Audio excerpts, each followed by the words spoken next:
Tingnan nyo. Tingnan nyo ang aking tinanim ko to dati dito.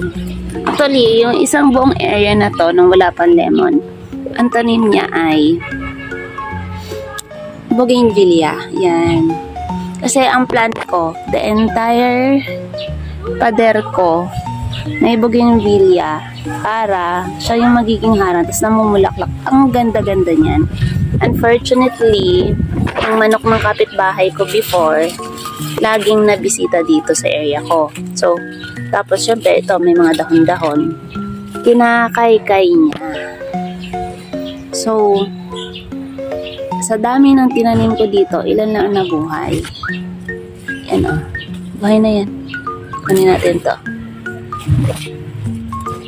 Isang puno. Yan. Isang puno yan. Isa. Tapos meron pa dito isa. Dalawa. Ayan. Ayan. Dalawa.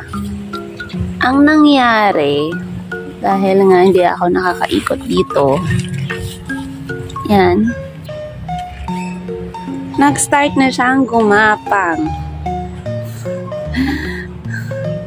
And ang plan ko, kasi diba sabi ko, yung tanim ko dito dati ay, tanim ko dati dyan, ito beans, na nagkuhala ako ng binhi. Sabi ko next time, magtatanim ako ng marami dito. Pero it seems that it will change. The plan will change. Why? Because it starts already to grow. It's growing. Yan o. And para ano niya pa tong ano nga to, ternate, blue ternate. Kasi yun din ang una ko, blue ternate dito. Kaso lang, hindi din nabubuhay. Isa lang nabuhay, siya lang bukod tangi. Tapos, hindi niya kasi mahanap yung self niya. Tao lang, hindi mahanap ang self. Hindi siya yung ano talaga na makapag gapang. Kasi I thought pwede siyang dumikit sa pader, hindi pala. So, kailangan niya may support. So, hindi siya ganun ka-productive. Yan. But, technically, tingnan mo. Ang layo ng hinakbang niya. Nakita ko kasi dun sa isang subdivision, grabe. So, may pader. Grabe, napakaganda. So, hindi ko na malala kung anong mga kulay ito. Hiningi ko lang din ito kay kapitbahay. Kay ating kapitbahay na nagbigay sa akin, kay Chicky at Princess, diba? Sa inyo eh, mabait ang mga kapitbahay ko. Mahilig kasi siya sa tanim. So, nakita niya din ako mahilig ako sa tanim. So, nag-swak kami. Ganon talaga pag may common ano kayo, hobby. Ganon. So, yan. So, hindi ko pa nagagawa yan. Subukan ko. Nakapagkuha naman ako ng binhi ng beans eh. So, putulin ko na yan. Yan.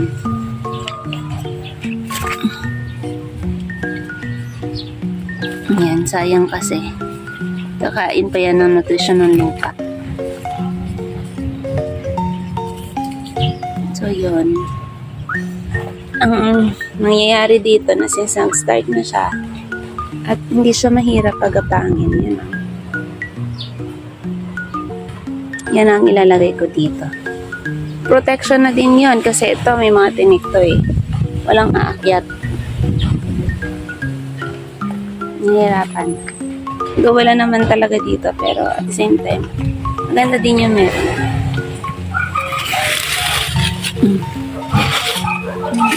Mga dahon-dahon naman. Bakit may dahon-dahon dito? Bunga ng ano yan eh, duhat. Yan, grabe ang duhat na yan. Pag namunga, marami-rami. Yan, sa kabila yan. Dalawang puno sila, yan. Pero yung isa dito, kaya ang swerte ko kasi may lilim na ako pagtanghali, hindi mainit dito. May lilim na ako at the same time. Meron ako dati, sabi ko dito, napapagod ako magwalis nito. Tapos nung ano ko, wag ko nga siya itapon. Gawin ko siyang pataba.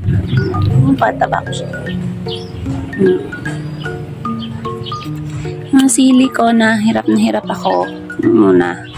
Lagi ko na lang ginugupit yan. Ayan, makita niya, ang daming gupit niya. Siling sigang yan eh. Hindi talaga siya kasi ito din oh. Pero tingnan mo, napakaganda na ng tubo niya. Ayan. Hayaan ko lang yan dyan. Ito, hayaan ko lang din. Nakapag-harvest na ako ng dalawa. Ayan. Ang dami niyang bunga. Yung bunga. Ang dami niyang bulaklak.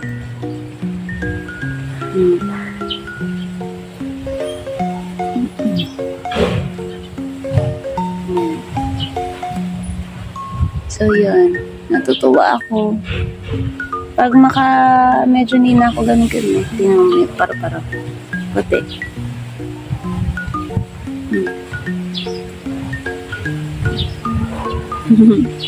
Ang liit niya lang. Nasaan na siya? Pag hindi na ako busy, yan siya. Hindi siya naalis. Pag hindi na ako busy, maglalagay na naman ako dito. Ayusin ko tong mga to. Yung mga gabi ko, i-retrieve ko yan. Kasi grabe ang servisyo sa akin ng mga gabi na to. Simula nung lumipat ako, nandito to. Kaya hindi ko pinapakawalan na lagyan ng tubig. Ayan. Tubig lang ang niyan. Ang tutulong dyan. Diligan ko talaga. So, yan. Pag hindi na ako busy, sana gusto kong ulit, bungkal. Kaya yung sabi ko, pag grabe yung bigat ng trabaho mentally, so I need something na magpapakalma sa akin. And ang nagpapakalma sa akin ay ito lang. Ito, kunin ko na yan kasi kakain pa ng nutrition yan eh, yung lupa. Yan. Bogag yan. Yung lupa kasi dito, pag hindi siya nababasa, tumitigas siya. Natin tanim ko dito mustasa. Grabe. Pero ngayon, hindi ako alagain kasi yung mustasa, lettuce, pechay. Madali kasi silang dahil mga green leaves sila. So, parang pag ganito wala akong oras, ito muna. Dun sa loob, yung mga manok ko. Tapos next, ayun, ang dami ng paro-paro dun, Kasi kahit pa paano may mga bulaklak na akong tinanim dito. Luternate. Yung alugbati ko, natuyo na din. Ayun, natuyo na sila. Magtatanim. Magkukusa lang yan dyan. May pusa sa kabila. May mga pusa, Ito na lang naiwan. Dami pusa. Nag-iingay yung mga manok ko. Ito na lang naiwan. Hindi ako magtatanim. Alam niyo kung bakit. Ito. Kita yan. Pusa yung malalaglag sa baba. Yan. Naano ko na yan. Ilang cycle na yan. Tapos mabubuhay lang yan dyan sa baba. Tapos papakyatin ko ulit. Yung mga nandyan, mga nireplant ko lang yan galing dun. So, yung mga kailangan magtanim.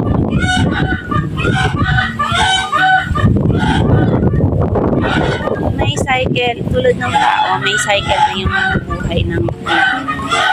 So yun. Nag-start na ulit ng bulaklak ko. Nagtampo to eh. Ayan Nagtampo yan sa akin kasi pinutol ko siya.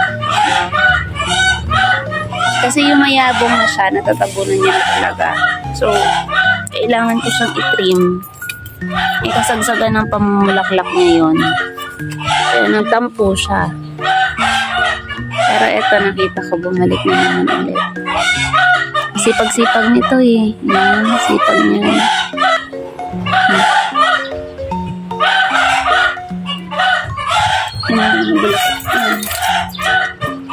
Okay.